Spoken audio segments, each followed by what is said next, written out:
Hello, welcome. My name is Jill Jonathan, and I'm with Red, Wine, and Blue. We are a community of women who use digital media and friend to friend organizing to change the world one suburb at a time.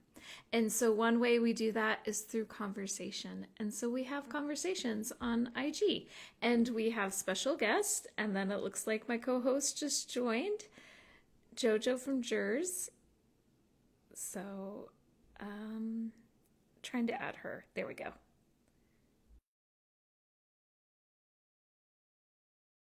With a very special guest today named Keisha, and we're going to be talking about mental health because let's face it, that's something that we always need to be talking about. Hi. Hey, Joe, how are you? Good. Good. How are you? You know what? I think my microphone, I had a microphone plugged in here, but it's not working. So I know. I'm like, it's just Technology, for show, right? apparently. I'm like, that's annoying.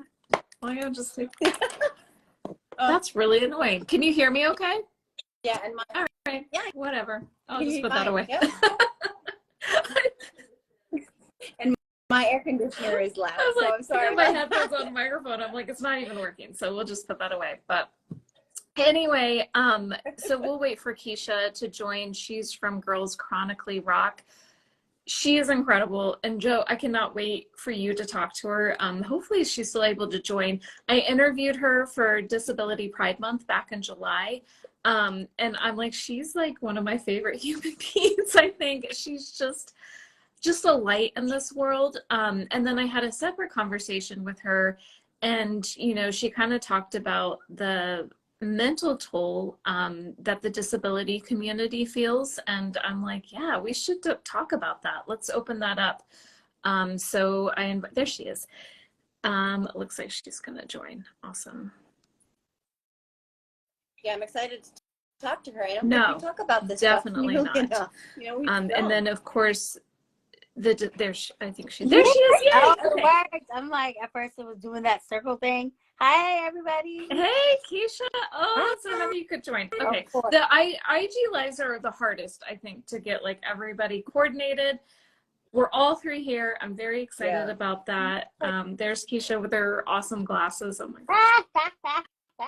I mean, she's a fashion designer, so she's going to show up looking good. So Keisha, I know we wanted to kind of expand about mental health, but first, because this is the first time you've talked to Joe, and I was just telling Joe about you, can you just tell Joe and the people who are watching just a little bit about you and your business? Sure. So, hi, everybody. I'm Keisha. I am the CEO of Girls Chronically Rock clothing brand. I started that clothing brand in around 2017 because I wanted to create something to help inspire and motivate others in the disability community. I myself was diagnosed with muscular dystrophy in my early 20s. So it wasn't even something I was born with. I was living life, playing softball, walking, driving my car, being independent. So, of course, as we know, life unexpectedly took a turn. And, that's when I was diagnosed. So I had to pivot a lot of things because I was in denial for quite some time. You couldn't tell me I had muscular dystrophy.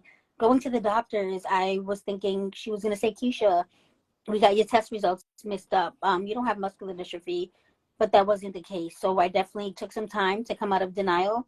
And that's when I kind of pivoted my business plan because I always had a passion for fashion and studied fashion design and merchandising at Framingham State University. So, I'm a true believer in things happen for a reason.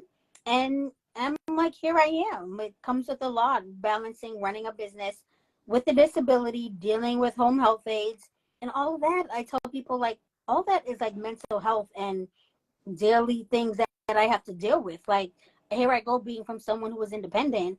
Now it's like I'm in a power wheelchair. I can't walk. My aides have to use transfers like the Hoyer to transfer me to the bed, to the wheelchair. So it's a lot. And I'm a Virgo. I have OCD. So I like things in a particular way. All my Virgos might get it. So it's definitely a challenge. Like, yes, it's been like years. I'm now 37. I can't believe I'm going to be 38 next week. It's crazy. So I'm just honestly taking each day at a time. But, I still have my days. It's such an inspiration to hear you talk. Your Oh, story is such thank a you. story of resilience and the human spirit. And I just think that like it's just amazing, and I'm so grateful for you. I'm so grateful for your voice, because so many people out there who either may be newly diagnosed with something or maybe facing, you know, some kind of chronic illness that they might be feeling hopeless, and here you are, you know, really saying, don't. There's life on the other side of this. You know, Yeah, you're a there living is. And like I example of tell that. people, I'm like, I'm honest. I'm like, yeah, you may see me, you know, smiling, laughing, I'm happy, but you know, I still have my days. Like just last week, I was like in the bed crying. I'm like, why? Like, why do I have to deal with this? You know, it's annoying. Some days I don't know, like, am I going to be able to get out of bed and my body's going to feel too fatigued? Are my aids going to show up? Like, you know, on top of that. So it's like, I tell people, I'm like, I still have my days, so I get it. I'm like, yeah, you may see me smiling, but I have my days. And I tell people, I'm like, watching my TV shows is honestly what keeps me sane. I can watch everything from Housewives of Atlanta, Vanderpump Rules. I'm binging up Chicago Med. That has been very intriguing. So knowing I have like a TV show or something to watch, and I had like a bad day, or I'm here crying, like watching my shows, like, you know, keeps me sane. And I'm like, I still watch the Disney Channel. I was watching Raven's Home yesterday. I feel like I grew up with Raven because we're like, you know, same age. I've been watching her from the Cosby, Mr. Cooper. That's So Raven. So, you know, I just try to think of things to, you know, just got to keep my mind occupied. Another thing is I love watching TikTok videos, the foolishness. I'm like, you know, some people be like, oh, you're obsessed with TikTok. Why do you watch that? But there's some funny videos on there that honestly, like, I would be literally crying in tears. And I would go on TikTok, watch them like funny video, and I'm like cracking up laughing. So just like the little things like that. Yeah, and I mean, I think we can all relate to that. At least I can tell you that because, and I think so. I think it's taken me a long time to let myself rest when I just need it. Like I struggle with anxiety. So sometimes when I'm like so caught up in my head and so much anxiety, I feel like I just like deflate. And for the longest time, I felt guilty about that. Just needing to rest and relax and just like separate from the world for a little bit. And I don't know, at this age, I'm like, that's just what I need to do. That's just part of my self-care. So like the other day, before we had our morning meeting at Red Wine and Blue, I was like cuddling up with my dog. He's a chocolate lab, which I don't know if people are dog people. I highly recommend, I highly recommend being a dog person, but he was just like cuddled up with me. And I was like, I just cannot move right now. Like I just need to sit still and I just need to be for a little bit. And you know, I was like, I'm just gonna give myself permission to do that. So Keisha, I think that's like what I'm here. Like, I think like if you let yourself rest when you need to, then that gives you the energy to be that person and to run that business that you're running. Exactly. Exactly. I totally agree with that. Yeah, and your work obviously sustains you as well, right? So talk about that a little bit. You know, how does your creative work, how does that emotionally, spiritually, materially, how does Honestly, like that sustain focusing on you? my business is another reason that keeps me insane. When I get like messages like these or going on live, or people message me like, "Oh, I love what you're doing." Like I have someone that has MS, muscular dystrophy. I'm like, "Oh, that keeps me like makes me feel happy," because I'm like, sometimes I kid doubt myself and feel like, are people understanding the mission for Girls Chronically Rock? Is it getting out there? And so when I get messages like that, that totally makes me feel good. I feel like I'm my own publicist. I'm sending out emails to different podcasts, different network to try to get the word out there. And you know, and I feel like because of that, Girls Chronically Rock will be in New York Fashion Week next week. So I will be in New York Fashion Week, representing Girls Chronically Rock with my T-shirts with different inspirational quotes, and also my adaptive swimwear collection with the hooks on the top to make it more accessible for people to take on and off swimsuits on a daily basis when going to aquatic therapy, vacation, and for us to feel confident within our own skin. So I would say for me, the creative process for me, I feel like I get a lot of ideas when I'm sleeping. A lot of like how I even came up with the name. I knew I wanted it in the beginning to have the word chronic in chronic illnesses, but I didn't know how I wanted to incorporate it. So I was lying in bed, you know, like typically, and then like something came to me, Girls Chronically Rock. And I love the way it sounded. I love the way it flowed. And I'm like, all right, that's it. Woke up the next day, reached out to a graphic designer because I'm so not tech savvy with that stuff. Because I knew what I want the logo to look like. So I have a vision. It's just a matter of executing it and someone understanding that to put it on paper. So I first started off with Etsy. And then from there, that's when I launched my official website, I believe in 2017. But yeah, I get a lot of my creative ideas mostly at night, like even the different t-shirts I have, like trust your dopeness, trust and believe in yourself that you can accomplish anything no matter what you may be going through. Another client's favorite is hello, my name is Chronically Ill Badass. Like, hello, yes, we may be chronically ill, but we're striving and trying to make it each and every day. So I could get inspiration from anything. If I'm just like outside or see like a color, I'm like, oh, I like that with this. So I feel like, I get inspiration from a lot, but a lot of my ideas is when I sleep at night, and I hear that a lot. I thought maybe it was just me, but other entrepreneurs and creatives that I talk to, they're like, same here. So I'm like, okay, so it seems like it's common. And so, Keisha, we talked a little bit, and you mentioned it like in the very beginning, like home health aides, and you were telling me that there's a shortage of that, and that can really affect your day as well. Do you want to expand on that a little bit? Sure. Right now, since the pandemic, honestly, there had been a shortage of aides. Mind you, before that, it wasn't easy finding home health aides, regardless. So imagine the pandemic, then there was even less. So now it's like I'm at a point where, some aides I had hired, say like last year, totally like they wouldn't show up. I have aides that just didn't show up. I'm in bed, no call, no nothing, no reasoning as to why they didn't show up. And sometimes that can be a challenge because I'm like, you not showing up. Do you realize that affects my life? Which again is unfortunate because I'm like, I would love to get up and do what I have to do. I miss being able to set my own alarm, getting up, getting my Toyota RAV4 and be on my day. But now it's like I have to rely on the home health aides, and that sucks. I tell people it really does. It's like, so you're not showing up. Like now I can't make it to my doctor's appointment. I can't maybe get up properly to sit in my wheelchair on a Zoom call, and you just affected my whole day. So that also then affects like not just mentally, physically, like now I'm just in bed, no water, no food, and I can't take my medications. So how does that work? You not showing up, like that's why sometimes like with these aids, I'm like, do you think I woke up and said, hey, let me get that muscular dystrophy. Let me get that. No cure, no treatment. And then let me rely on you aids. Like some of the aids, I'm just like, do you think I want you here as like company? Because I love being by myself. When I'm by myself, I feel like I'm just like riding around in my wheelchair, doing whatever, coming up with more creative ideas. So I'm just like, it baffles me where they don't understand. It's like, you see, I can't get up. I'm not faking it. You need the Hoyer to transfer me from the Hoyer to the bed, to my wheelchair, to the shower. So without you being here, how do I get that done? And then it's like, yeah, it may sound like I'm going to say the word B, but it's like, I'm not like maybe your average client. Like, I'm not like say Kimora Lee Simmons or someone big, but I think a lot of aides, when they come here, they think, oh, she's going to be like an older person, maybe just lie around. And, some of them do. And I feel bad for those because they're not able to advocate. But I'm like, listen, I have things to do.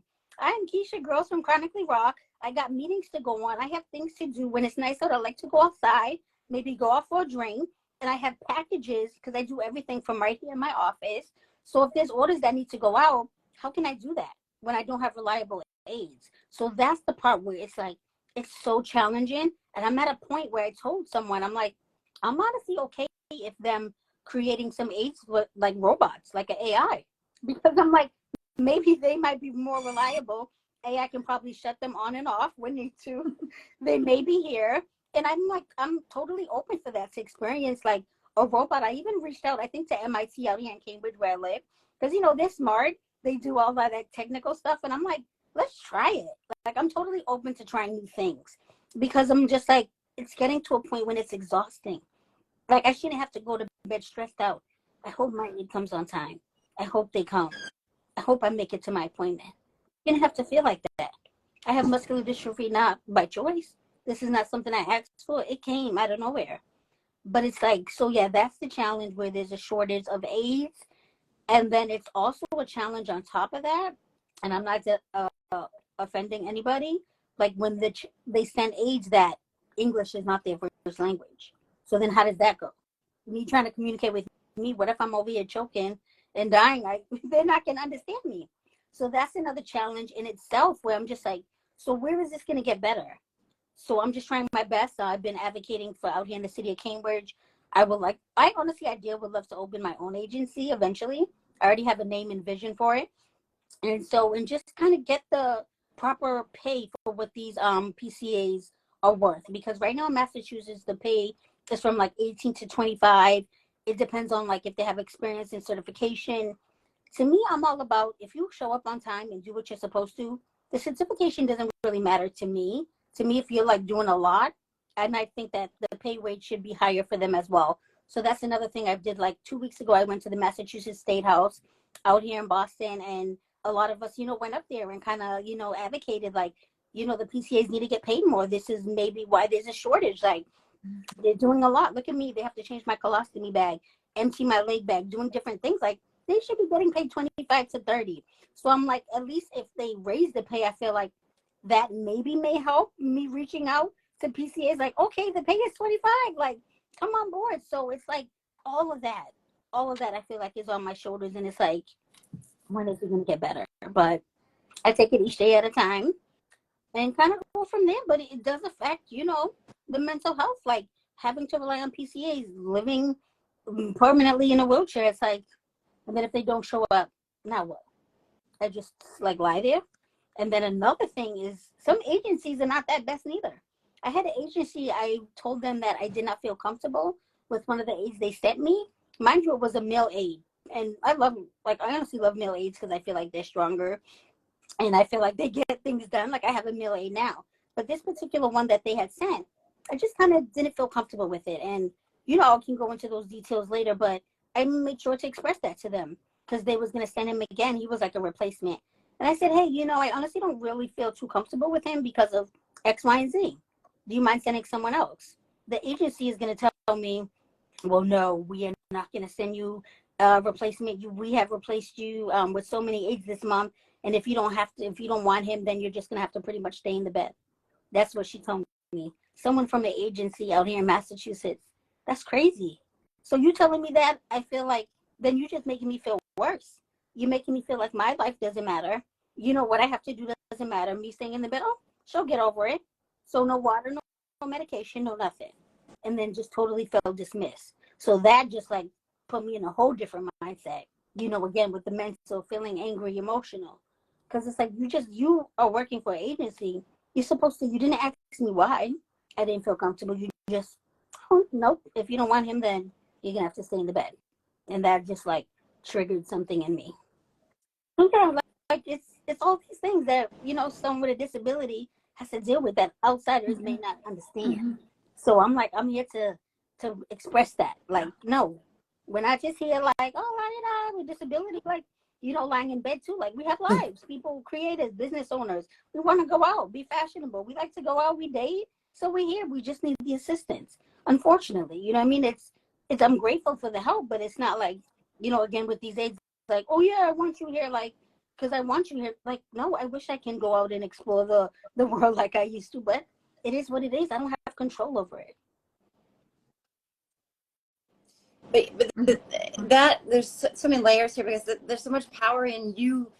Like you said, the average person maybe not doesn't know what the reality is for you and wouldn't necessarily know without your voice out there saying like, hey, this is my reality. This is what's going on. But it's, and this is what's going on with in-home health aides. And I think a lot of people probably don't think about that at top of mind if it doesn't impact them directly. But you're not just saying, here's what's wrong, this is bad, and then walking away from the issue. What you're saying is, I'm going to do something about this. I'm going to share my story so that people know my story and you're not alone, but I'm going further than that. I'm going to advocate for the changes. And you're also, I love the entrepreneurial spirit where you're like, I'm thinking of ways, I'm going to start an agency. We could do as robots. You're like, I don't have to accept this as a reality, and I'm going to be, the tip of the spear to change this reality. And it's just like your whole spirit. You're just like, I'm not just going to accept all of this and just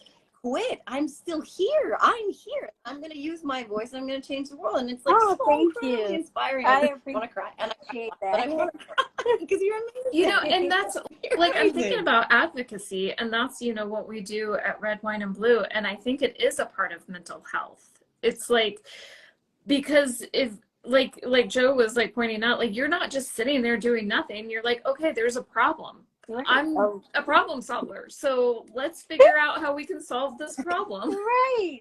Exactly. That's what I like to think, you know.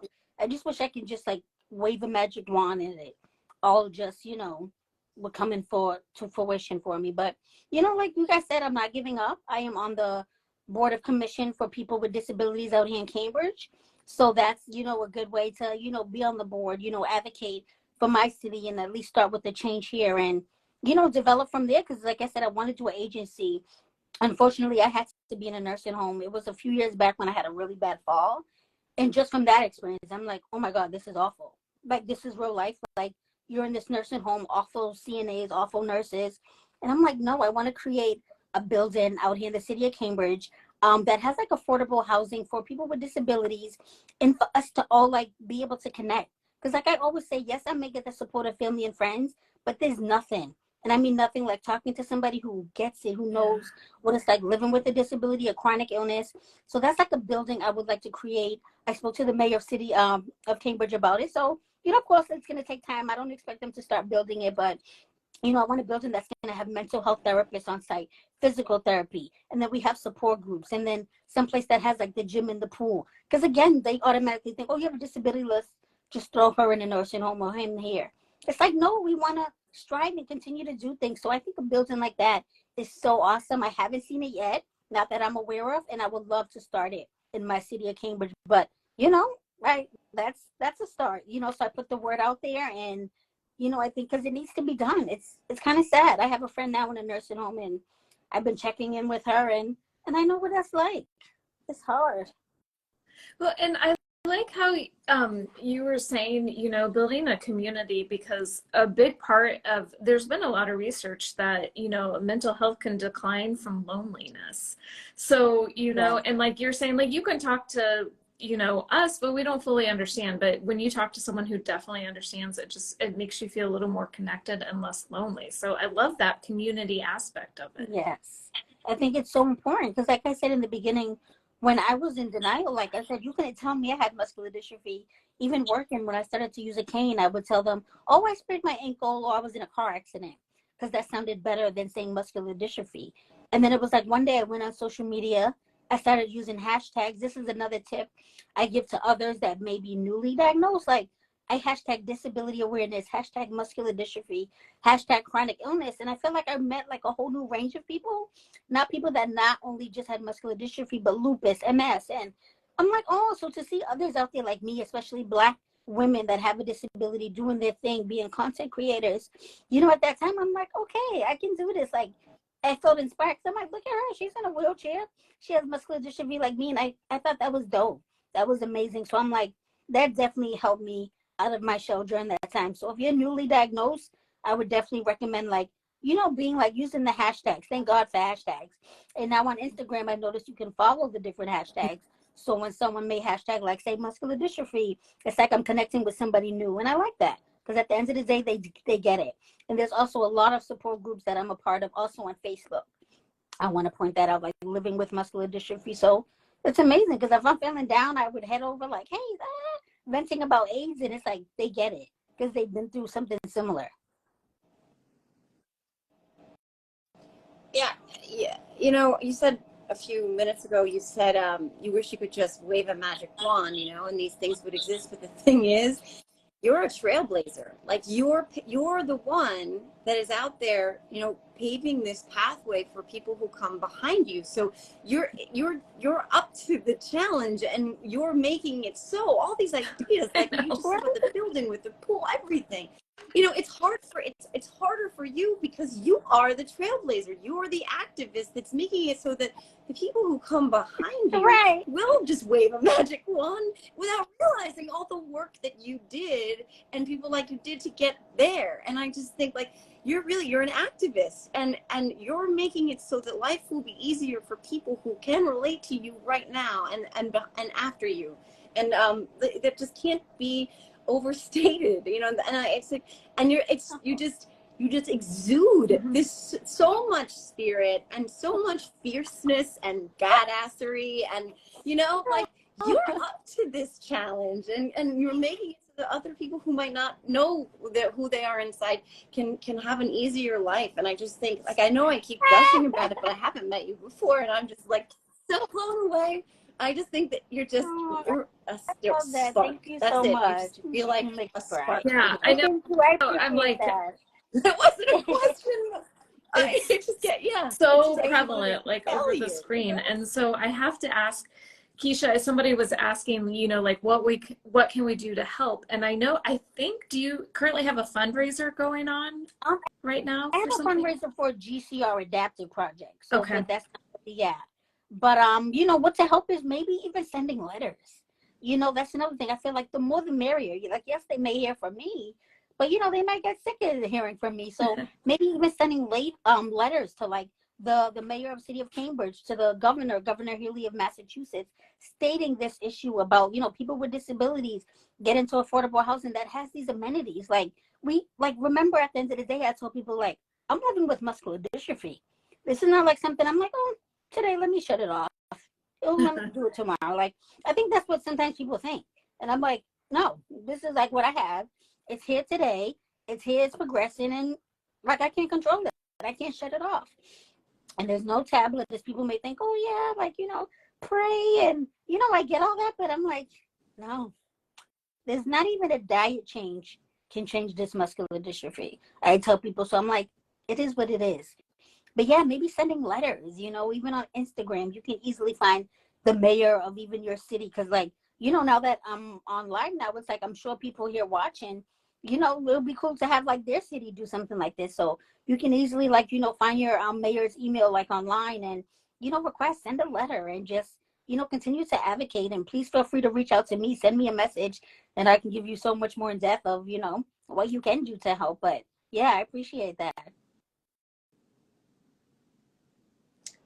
I'm just like, anything else, Joe? I'm like, I feel like you're gonna do this. Like, this is going to happen.